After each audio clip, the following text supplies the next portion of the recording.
Let's see. Is there anything we're forgetting? No, I think we're covered good. it. We'll get the rest. We'll get the Patreon and all that stuff after the second half of the interview here. Awesome. Cool. Man, we got a bunch of new faces in here. Brad, it's good to see you. There were some other people in there as well. Sorry if I didn't get your name. The chat has already scrolled past, but we're grateful for everybody who's here. This might be a new record for amount of people watching. So in order to not wear out our welcome, part 2 of Gary Wayne and Atlantis. Let's do it. You know? Yeah. I have a question for you. You mentioned the days of Noah. Yeah. And Noah lived. He was born 600 years before the flood, and died 350 years after the flood. All those things are the days of Noah. Yeah. The Babel incident. Yeah. Did that happen within that 350 years after the flood? Yes. Yeah. It's somewhere around 100 years after the flood, as you get the dating using the genealogy, and then that's the same accounting for that same date. In the Polychronicon and Masonic history. So, yeah, he would have been around at that time. And you just have to know, Noah didn't provide him the technology to build the city or the tower. Yeah. So where did it come from? And so the Masons say it came from Hermes finding the knowledge of the antediluvians. And in their accounting, you have 2 pillars of Lamech, pillars of Enoch. There's 2 different versions of it, same story though, that had the location to the knowledge that was buried in 9 vaults and 36,525 books. Stacked in 9 vaults, stacked on top of each other below the Great Pyramid. And that he found the one that floated because the other one was to survive an apocalypse by fire. So this one he found it could float. So it would survive an apocalypse by water. And then he brings that back to Nimrod. And so Nimrod takes this knowledge and develops the knowledge, and he's accredited with being the first Grand Master of Masonry after the flood. He writes the first post-Diluvian constitution. That isn't reformed until Heliopolis reforms it down the road, about 1,000 years down afterwards. Wow. And so this is the knowledge that he's building this tower with, and this is angelic technology. Yeah. Nobody, I don't think, really believes that Nimrod felt he could build a tower into the heavens, which would be beyond the firmament, right? And beyond that, right? You just can't build a stone structure that high. But he was trying to build it into heaven. And in other accountings, he was threatening God in his hubris speeches with his temerity that he would, if God stepped out of line, he would cross into heaven and slay God. And if God ever threatened to bring about another flood, he would do the same thing. So a stone tower or brick tower or a pyramid is not going to get you there. But in angelic technology, these are thought to be more than buildings. They're thought to be energy and portals and things like that. So in the Akkadian version, you get into their understanding, and they call it Babalu, or sometimes it's Babel, but it's the same word, but it doesn't mean confusion of languages. It means with the ILU or the EL or the AL in Babel, that's an angel or a god. And Bab is a stargate or a portal, depending on how you want to translate that. So he's going to do 2 things with that technology, and he's an archetypical Antichrist figure, which the Babylon religion is based from, because that is the root word is Hebrew for Babel. And Antichrist is like Antichrist because he has universal sway over all the Adamites or the Noahites at that time. Has this universal religion that he imposes on it. So he is doing one of two things. He's wanting to perhaps go into the abyss or into Hades, where the abyss prison is, and free the gods that he's starting to worship with the Enochian mysticism that he implemented on the people at Babel, because that was part of the knowledge that was provided by Hermes. Or he's actually was going to try and do what Antichrist is going to do in Daniel 8:10, where he goes into heaven and storms heaven. And I think that timing is perfect as for the time of the angelic war in Revelation 12 at the midpoint of the last 7 years, and is going to try and storm heaven. And he actually succeeds in throwing down some of the starry host and trampling on them.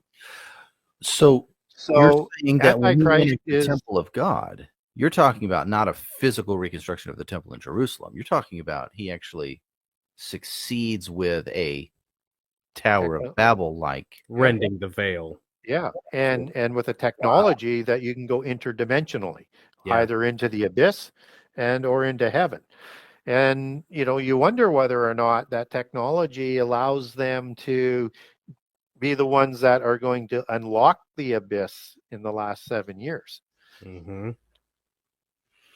It really makes you look at, again, just like we were talking about with superheroes, it makes you look at Stargate with a different set of eyes that dude, they're combining interdimensional gateways with Egyptian mythology, the cosmos, and the pyramids. And so it's like, let me go ahead. Let me just sort of link this back to some of the stuff that we were talking about earlier in the show. So when we talked about the world being this sort of computer generated quantum computer projection, and that we're talking about cryptocurrency that works in tandem with this sort of technology, there's a word that they use in the occult for both crypto and interdimensional technology, and it's called geomancy. So geomancy has a few different meanings. Everybody knows it's like the divination of geographical features and looking for water and stuff like that, and or ley lines. They like to use their geomancy for the power grid that they like to search for, and that these great sites were built on ley lines. And very sort of renowned ancient worship sites. It's the art of arranging buildings on these sites. So there's an art or a technology or a science to doing that. And it's also understood as being, as a geomancer, you are like a gatekeeper who can create portals between worlds. So when you talk about this interdimensional technology that we were talking about earlier, that's using that quantum and AI computing, we need to understand that this is all part of that encrypted science, and the science of codes, the science of understanding the matrix and decoding that and then manipulating that. And that geomancy has the ability to create projections as in holograms. It's part of that same sort of art and science. So when we're talking about that image of the beast, it starts to sort of make some sense. And that this was also, it's also known in Taoism, the former religion before Taoism, as we understand it from the dragon creator gods. There's a following in there called the Feng Shui.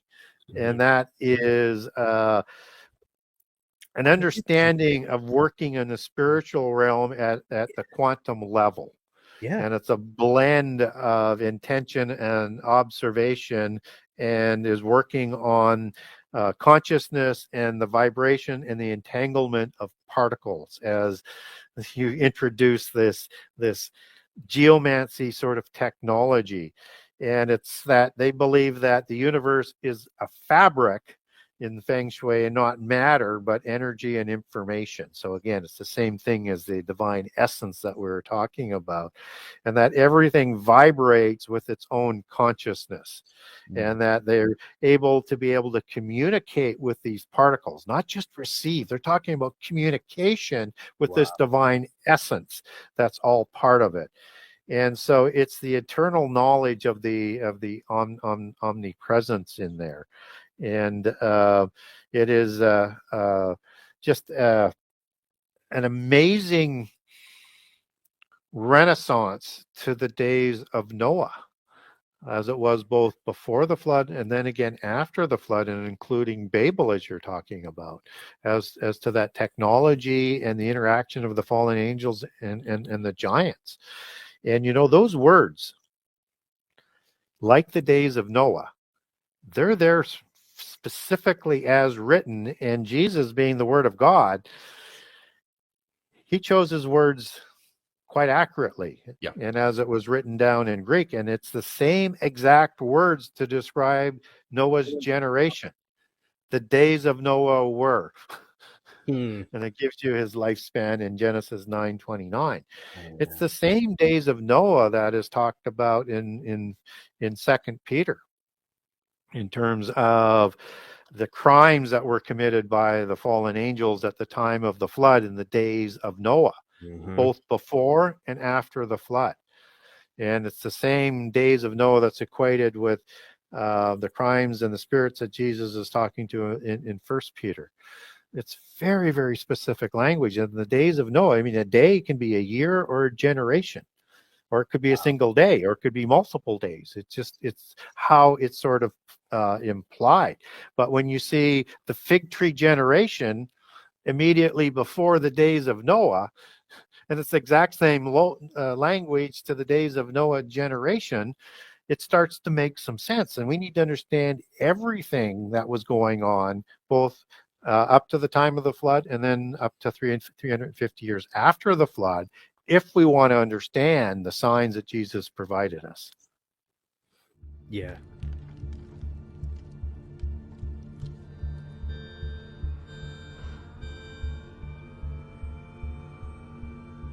Focus all attention on attention itself.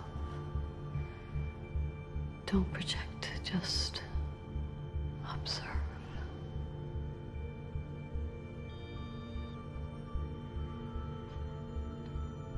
Right, okay.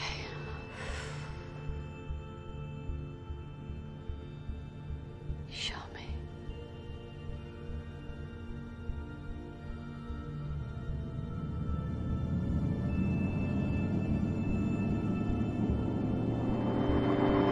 Ask a question.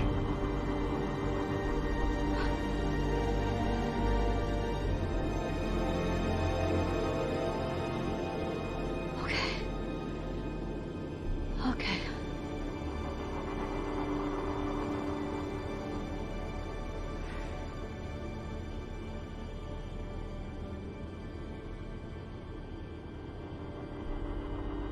Are you shadows? Yes.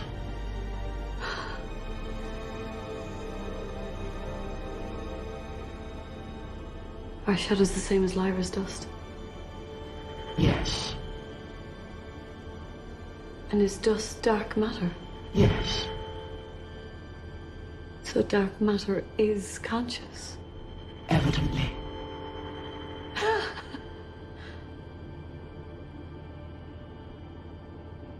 The mind that's answering these questions, it isn't human, is it? No.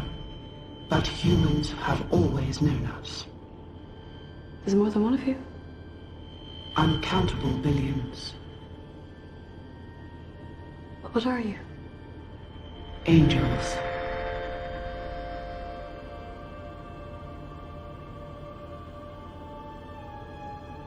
Angels? Yes.